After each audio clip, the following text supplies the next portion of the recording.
I remember how her laughter cut through me like a razor blade that night, the sound of mockery laced into every sharp breath she took. She wasn't even subtle about it anymore, mocking my empty wallet, rolling her eyes at my cheap shoes, asking aloud why she ever settled for a small-time loser. Then she tossed a single suitcase into her car, not bothering to glance back as she reversed down our driveway. I stood in the glow of our porch light, heart pounding in my ears, realizing that the woman who once vowed to stand by me in sickness and health was long gone. And worse? She'd run off with the man she'd been seeing behind my back. I guess I should introduce myself. My name is Kyle and I'd been married to Rachel for 7 years. We started out like many young couples, hopeful, starry-eyed. We rented a cramped one-bedroom apartment in the city, scraping by on my modest accountant's salary while she hopped between retail gigs, talking about big dreams. For a while we were enough for each other, or so I believed. But the older we got, the more Rachel chafed at our modest means.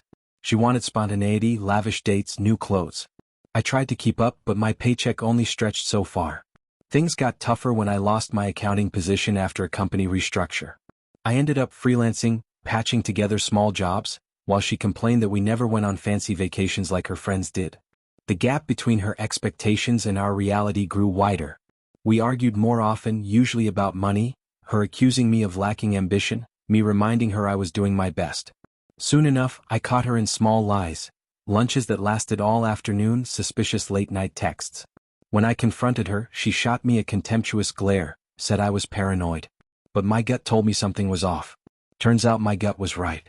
She eventually came home one evening, reeking of expensive cologne that wasn't mine, and instead of lying, she shrugged and admitted she'd found someone more exciting. A man who apparently had deeper pockets, a better sense of style, and a thirst for adventure she swore I never had. That night, she let slip her friend was a well-off entrepreneur she'd met at a bar. She joked that he'd probably buy her a yacht someday, then told me if I couldn't compete, I'd be left behind. I stood in the living room, numb as she brazenly declared my worth in terms of zeros in my bank account. Within a week, her late nights hangouts became an open affair, and I discovered a message on her phone from him, telling her how he'd whisk her away from my pathetic existence. She must have known I'd read it. She didn't care. She let the humiliation fester, as if daring me to do something about it. My attempts at confrontation ended in her sneering that she'd outgrown me. The last straw was the night she shoved a suitcase of her belongings to the door, mocking me for failing to pay our bills on time and crowing about how she was moving in with a real man who knew how to treat a woman. I felt my face burn with shame, my palms sweaty, anger and heartbreak warring inside me. She slammed the door in my face, leaving me standing in the dark, a single overhead bulb flickering like I was living inside some grim movie. That's how I ended up alone in our barely furnished home, half the furniture taken, my future uncertain. Bills mounted, but my sense of pride demanded I keep going. My freelance jobs in accounting software and tax filing trickled along. I slashed expenses, ate ramen noodles more often, and told myself I'd get back on my feet. Meanwhile, word reached me through mutual acquaintances that Rachel was flaunting her new man's condo, posting Instagram photos of the fancy car he drove. Some mutual friend even confided how Rachel boasted about calling me a penniless sap, how I should have tried harder if I wanted to keep her around. Each day I felt my self-esteem eroding, replaced by a simmering resentment. A few months later we settled the divorce in a swift, merciless proceeding. She didn't want spousal support, her new beau apparently covered all her expenses, but she demanded half of the meager savings we once shared, leaving me with next to nothing. The judge hammered the gavel and just like that the chapter ended. I walked out of the courthouse feeling smaller than I'd ever felt in my life. I tried to bury myself in work, pushing aside the memory of her triumphant smirk. She left with a wealthier lover, scorn dripping from every word. I tried moving forward, telling myself that I'd never stoop to her level of cruelty. I nursed an ember of anger, sure, but mostly I ached to forget her. Let her live in her illusions if it made her happy. Time passed. I found small victories in landing new clients, slowly rebuilding a reputation as a reliable accountant for hire. My finances stabilized bit by bit. I discovered a stoic pride in forging ahead alone, even if some nights the quiet of my small apartment weighed heavily. I told myself I'd eventually date again, maybe find someone who appreciated me without fixating on money. But I wasn't in a rush. The wounds from Rachel's betrayal ran deep, and the echo of her mocking words haunted me on sleepless nights. So, imagine my shock when, about 7 months after she left, I got a text from an unknown number. A single line, Kyle, I need to talk. It's Rachel. My stomach flipped. My first instinct was to delete it, to preserve my fragile sense of peace. Then curiosity bit. Why would she contact me now? Another wave of resentment flared. No doubt she was wanting something, maybe to rub more salt in my wounds. Still, I texted back, "What do you want?" She replied with an address for a coffee shop, asking if I could meet her that weekend. She insisted it was urgent, that she needed my help. My help? The nerve. I almost refused, but a small part of me wanted to see her face and hear whatever pathetic excuse she had. Maybe this was my chance for closure. So I agreed, telling myself I'd keep it short and not let her weasel her way into my life again. That Saturday, I arrived at the cafe early, choosing a table in the corner. The place smelled of espresso beans and cinnamon pastries, the air warm despite the rainy gloom outside. I tapped my foot anxiously, remembering how she once teased me for being so punctual. Eventually she walked in and my breath caught at how different she looked. Her once pristine hair was dull, her clothes lacked that usual designer flair. She wore a weary expression, eyes darting nervously as she spotted me. No sign of her new man's flashy car or expensive wardrobe. She approached, forcing a shaky smile, and sat down across from me. "Thank you for coming," she said, voice subdued. I said nothing, just raised an eyebrow, waiting for her to speak. She exhaled, fidgeting with her coffee cup. "I guess there's no easy way to say this. He's gone. The man I left you for. He vanished with my money. I didn't realize the entire time he was conning me." My heart pounded at her words, a swirl of surprise and bitter satisfaction flickering inside me. She told me how, after moving in with him, she discovered that his lavish lifestyle wasn't actually his. He was up to his neck in debt, borrowing from new victims to pay off old ones. By the time she realized he was a serial con artist, it was too late. He'd used her name in shady business deals, drained the accounts she thought were stable, and left her with a mountain of liabilities. "He took everything," she confessed, voice trembling. "I woke up one day and he was just gone, the closet empty. Now I'm stuck with these debts and possible legal actions. I don't know what to do." I stared at her, mind reeling with the cosmic irony. She'd mocked me for being broke, then attached herself to someone who ended up fleecing her. She sniffled, tears creeping down her cheeks. "I never thought I'd say this, but I need your help, Kyle. You're an accountant. You can help me figure out how to navigate this mess, maybe prove I wasn't complicit if it goes to court." Her eyes brimmed with a desperate plea. "I'm so sorry for everything I said, for how I treated you.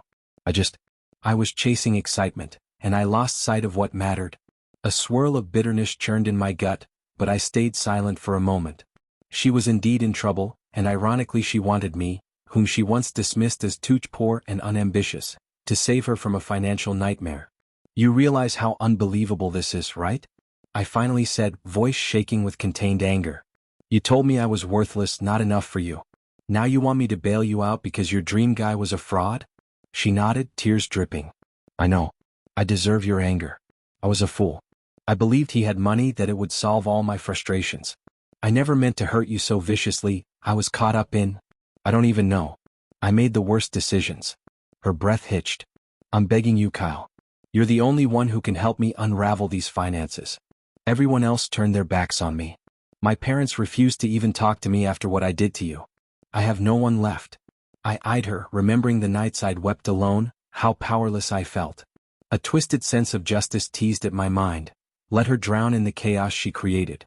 But as I studied her trembling hands, I recognized genuine fear.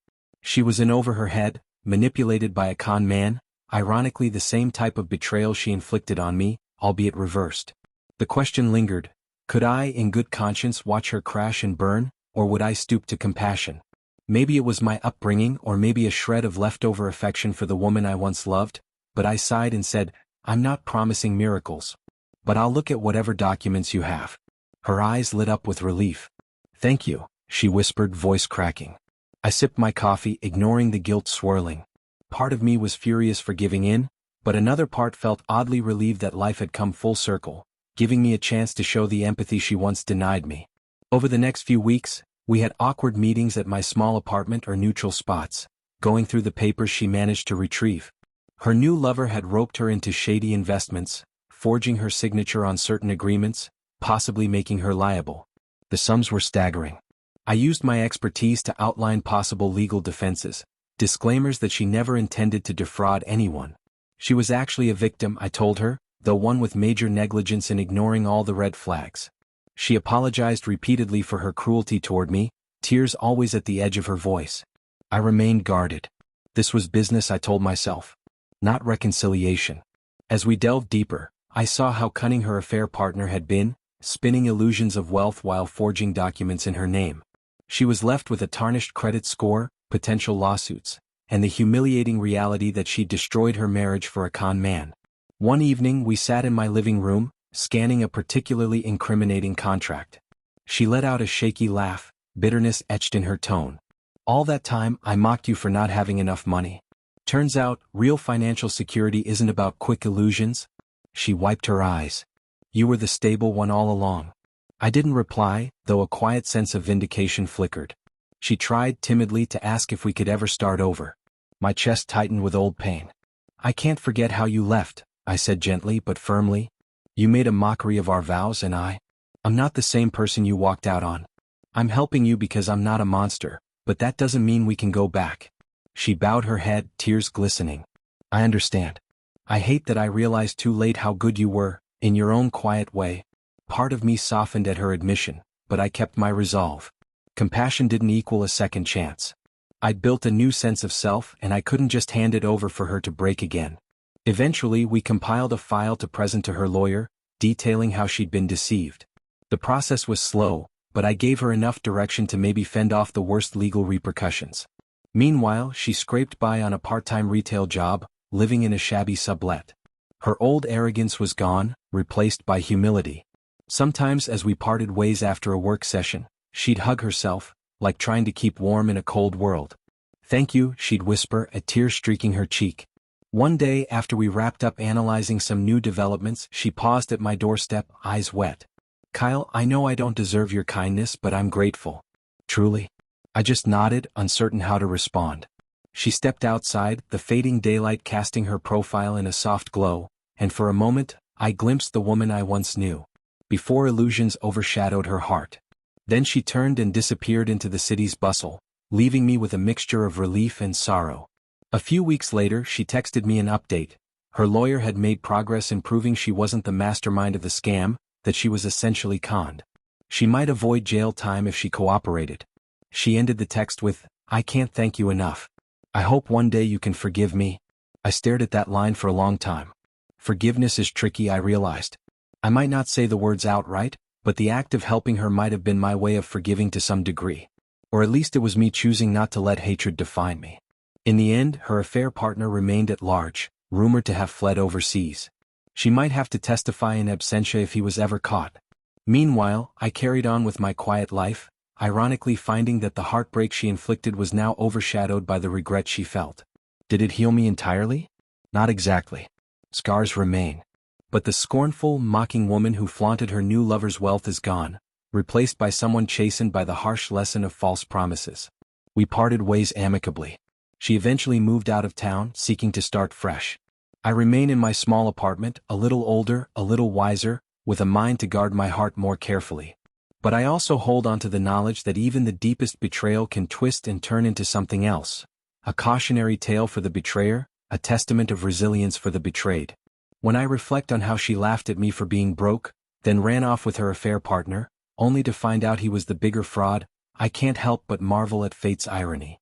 She taunted me for a perceived lack of wealth, only to discover illusions of wealth can be far more fleeting.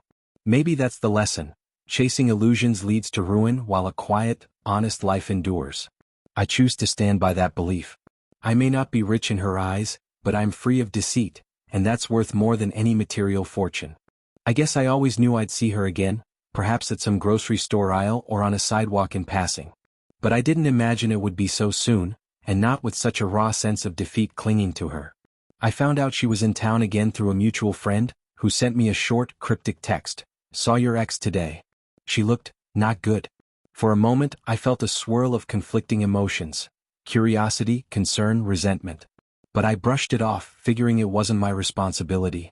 She'd made her choices when she mocked me for being broke and rushed off into the arms of her wealthy, charismatic lover. That evening, though, a knock at my door jolted me from half-sleep. My heart pounded as I peered through the peephole.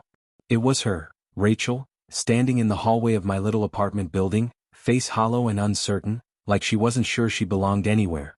For a second I hesitated, tempted to ignore her. But something nudged me to turn the deadbolt and open the door a crack. Her eyes were red-rimmed, hair damp from the drizzle outside. "Hey," she managed, voice subdued. "I know it's late. Sorry. Can I talk to you?" That same pang of pity surfaced, the one that always battled with my anger. I sighed and let her in, turning on a small lamp by the couch. She stepped inside, hugging her arms around herself, glancing at the bare walls. My place was modest, no fancy decor, just the basics. She took it in, maybe remembering how she'd once mocked me for not living in style. This time she said nothing. I motioned for her to sit. She perched on the edge of the couch cushion, posture tense. Her eyes flicked to me then away. Finally she spoke in a quiet rush.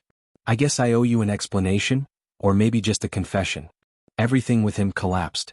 He was never who he claimed to be, a con man or something close to it. She swallowed, tears glinting. "I discovered he took my name for shady deals, drained the accounts he'd set up for us. All his talk of big investments was a lie. He left me in debt. I'm borderline broke now." I stood near the armchair, arms folded. My pulse hammered as I listened. Part of me wanted to say, "I told you so," but that felt too petty. Instead, I mumbled, "You told me you'd found someone better, someone who wouldn't force you to live a humble life."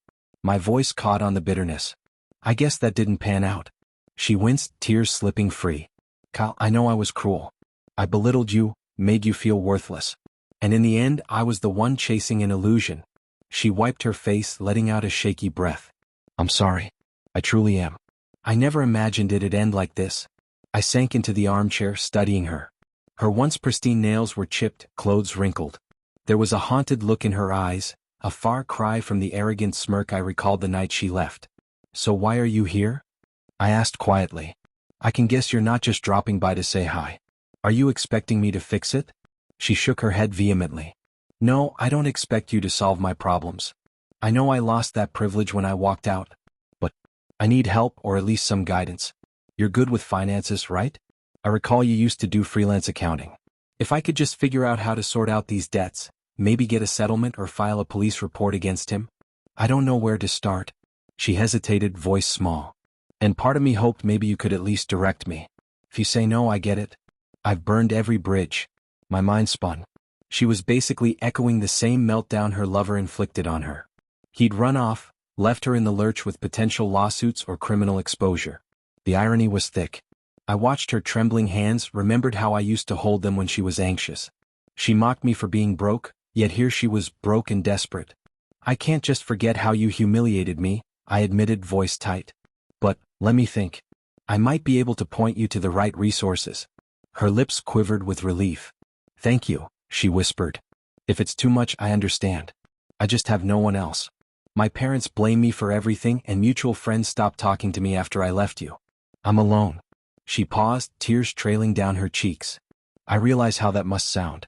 I'm not trying to guilt you, just explaining the reality." We talked for nearly an hour, me perched in my armchair, her on the couch, a gulf of betrayal between us.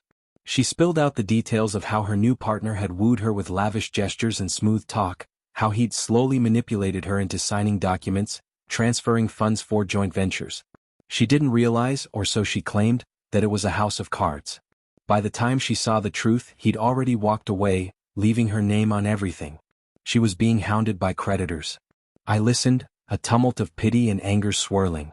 She'd once done something similar to me, emptying our account, mocking my small income. Now the tables had turned in a dramatic way. Eventually, exhaustion pressed on both of us. She glanced at the clock, shoulders sagging. "I should go," she said softly. "I know it's late. Thank you for even letting me explain." She got up, heading for the door. My chest tightened, remembering the last time she walked out of a place I called home. But I found myself saying, "Wait, do you have somewhere to sleep tonight? Are you staying in a motel or something?" She grimaced. "I've been crashing at a cheap motel, but I can only afford it another week, maybe two." Tears slipped again. "I promise I'm not trying to guilt you. I'll be fine." Her hollow eyes told a different story. She was near rock bottom. I took a breath, heart pounding. "I can let you crash on the couch. Just for tonight," I heard myself say, as if from a distance. "But this isn't an invitation to move back in.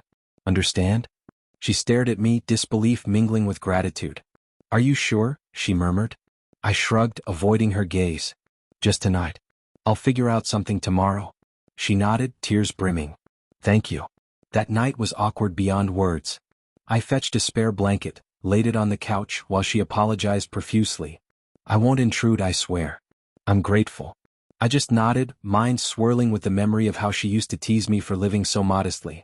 Now that modesty was her temporary refuge. I retreated to my bedroom, shutting the door, my heart racing. Could I trust her not to rummage through my things or vanish with some valuables?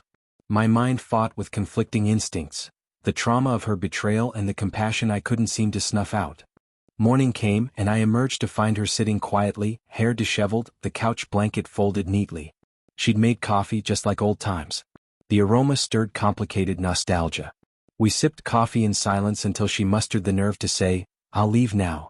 I appreciate you letting me stay. I nodded.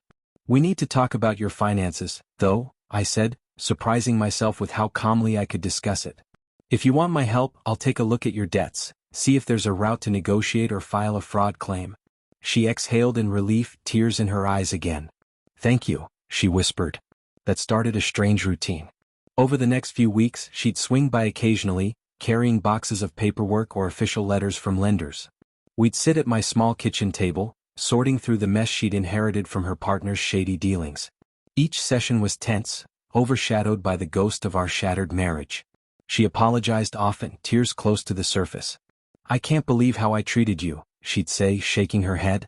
I was so blinded by what I thought was wealth. I maintained a guarded distance. Yes, I was helping her, but I wasn't letting her waltz back into my life as if nothing happened. I told her I'd do what I could to see if she could file a police report, claiming she was duped. Meanwhile, we drafted letters to creditors requesting grace periods. She was grateful, and it pained me how the dynamic felt reversed from the night she left, mocking my financial struggles. Now she was the one who had to rely on me. Sometimes late in the evening, we'd both fall silent, remembering how once we were a team. Once, she teased me about my love for cheap Chinese takeout. Now, ironically, we sat eating the same cheap takeout, not a word about it. The tension simmered with unspoken emotions. She asked if there was any chance for us, tears brimming. I told her I didn't see that happening. She nodded in acceptance, sadness etched in her face. I understand, she whispered. I deserve that. Slowly, her legal situation took shape. With my guidance, she managed to prove her partner had falsified documents. Some of her liabilities were dismissed, though she still had to pay certain debts she'd knowingly signed. At least the criminal angle might pass her by, as authorities recognized she'd been swindled. She found a part-time job at a local boutique, scraping by on minimum wage. Each day, she wrestled with the consequences of her choices, coming to terms with how illusions of a wealthy lover had led her into ruin. Word got around that her conman ex vanished overseas, facing multiple warrants. She expressed relief that he was gone, but also a twisted guilt for enabling him. As the weeks turned to a couple of months, we fell into a rhythm of cautious civility. She rented a tiny room in a shared house, storing her few belongings in cardboard boxes. No longer did she wear designer clothes or talk about fancy dinners. Sometimes she'd break down crying, apologizing for mocking me when I struggled. I regret every cruel word, she'd say. I was so arrogant, so blind. One night, after we sorted out her final letters to creditors, I walked her to the door, heart heavy. She lingered, eyes full of tears. Kyle, she whispered, I know you'll never forget what I did and I don't blame you. But I want you to know I see you now, the kind, stable man you always were. And I respect that more than you know. I stood there, arms crossed, unsure how to respond. A swirl of old hurt and a hint of compassion warred in my chest. I appreciate the sentiment, I finally said. I won't pretend we can rewind time, but I'm glad you're finding your way without illusions. She gave a tremulous nod, murmured goodbye, and left. I locked the door behind her, exhaling shakily. Part of me was relieved to see her walk away without any illusions of reconciliation. Another part felt the faintest ache of what we'd lost, overshadowed by the knowledge that we both needed to move on. Eventually, she got her finances in order enough to avoid further lawsuits, though she'd be paying off some debts for years. I found a small sense of closure, seeing her final text. Thank you for saving me from total ruin. I owe you more than I can ever repay. Good luck in everything you do. I replied with a simple, take care. That was the last real contact we had. She moved a couple of towns away, picking up the shards of her life. I continued building mine, grateful that the heartbreak had finally found a place to rest. Looking back, her downfall wasn't a cause for me to celebrate. I'd seen her broken, humiliated, forced to accept help from the man she once taunted for being broke. But in a way, it brought a strange sense of closure that her illusions about wealth crashed so spectacularly. She learned the hard way that real stability and decency matter more than chasing empty glamour. And I, ironically, found the resilience to help her while keeping firm boundaries, proving to myself I'd never stooped to her initial cruelty. Do I forgive her? Partially, perhaps. Forgiveness is a murky process. The memory of her mocking me for my humble means stings less now, overshadowed by the image of her rummaging through a stack of debt collection letters, eyes brimming with regret. Life taught her a harsh lesson. It also taught me that heartbreak doesn't have to define me, that I can choose empathy without letting someone trample my worth again. At the end of it all, I stand a little taller, not because I triumphed over her, but because I survived and refused to let bitterness consume me. She discovered the truth. Her so-called grand escape was built on lies, leading her to a dead end of debts and shame. As for me, I found a path forward that gave me dignity, self-respect, and a sense of compassion that refused to wither under betrayal. That, I believe, is a better conclusion than any revenge plot or endless resentment. It's not the perfect happy ending, but it's real. I can live with that.